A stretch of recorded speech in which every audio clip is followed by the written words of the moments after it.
everyone, welcome back to my channel.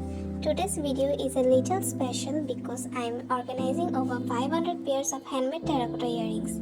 And while I do that, I will be sharing some important things about the terracotta jewelry business, especially the common questions people usually ask. Many people wonder, is there really any demand for terracotta jewelry? And my answer is yes, absolutely. Terracotta has its own unique market.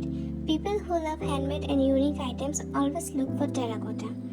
Fashion lovers, college and university students, and those who enjoy folk style fashion really like terracotta jewelry.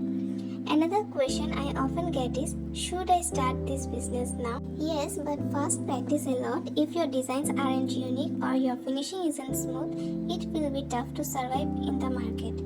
I practiced for a long time before selling, and I am still learning every day.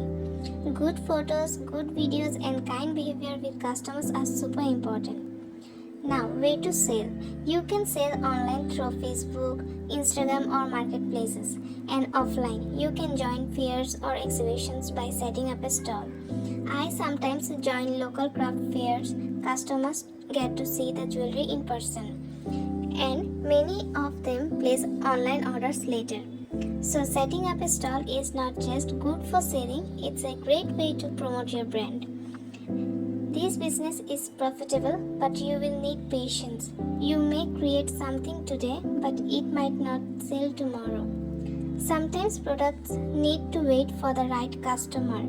And yes, if you want to start your business and don't know what materials you will need, check out this video and subscribe to our channel for more helpful tutorials. If you have any more questions about the terracotta jewelry business, let me know in the comments. And if you found this video helpful, don't forget to like, share and subscribe. Thanks for watching.